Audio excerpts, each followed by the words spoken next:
seconds. All right, now let's bring in former U.S. Secret Service agent and national security analyst Barry Donadio to discuss. Barry, thank you for being with us today. Pretty impressive idea here. Can you walk us through exactly how these drones would respond if a teacher hits the panic button? Thanks for having me on your show, Ike. And yeah, from what I've learned from the video from the company, great idea. And anything that we can do to stop an active shooter for the law enforcement to arrive on scene, to keep them from shooting children, if you will, or innocent bystanders, this is exactly what this is designed to do. These things are activated. They fly to the active shooter.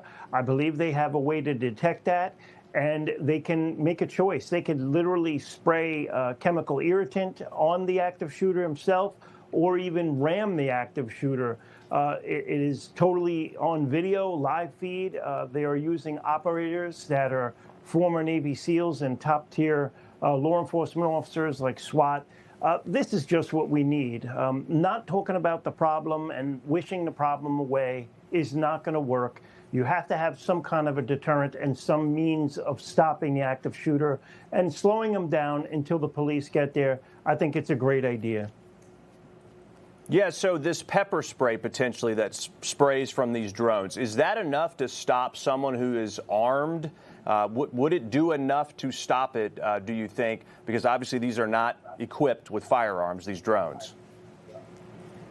Right. So they look like they deploy in threes. So that's 3 times the amount of chemical irritant there are in one. And, you know, I always say a chemical irritant is a handicap. And if you're able to get it and deploy it properly, you are going to slow somebody down. It'll be pretty tough to aim a gun if you get a shot of this stuff in your face and you can't see or even breathe hardly enough to sustain life, because it really does affect the lungs and your respiration. So I think if they're packing those drones with some serious chemical irritant and it is deployed correctly, it's going to buy time. And also, let's just say it doesn't even deploy irritant. That active shooter now has to engage these 3 drones instead of shooting children. So anything that we can do to distract and deter an active shooter from shooting a child, I think is a game winner. Whether we use these from this company or another company, it doesn't matter. We should be deploying this. This is the modern day technology. It's 2026.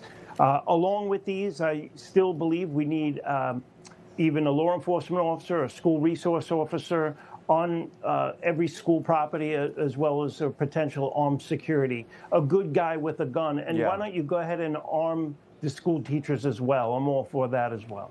Yeah. Yeah, and other inexpensive measures like ballistic film over windows and obviously locking doors and things like that. Deterrence certainly work. Let me ask you about the people that operate these drones. Are they on site or in some kind of, network operations center? It's my understanding that they're in a network operations center, but they can do both. It's my understanding also that they can actually be on site as well.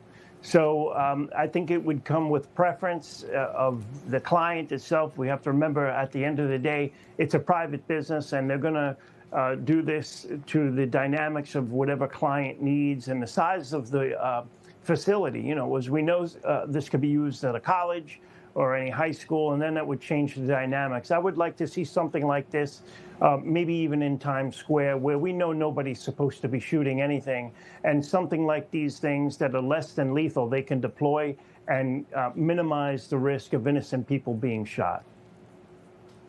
Yeah, I think that's a great point, Barry. I mean, we see the application here in the schools, but how many other law enforcement applications could these be used in? And obviously, from a cost standpoint, quite cost effective as well. So I'm glad to see this new idea out there. The school shootings are something that nobody wants to see continue to happen, and we've got to keep our kids safe by whatever means necessary. Barry Donadio, thanks for joining us today. We appreciate your time. All right, an act of kindness every 100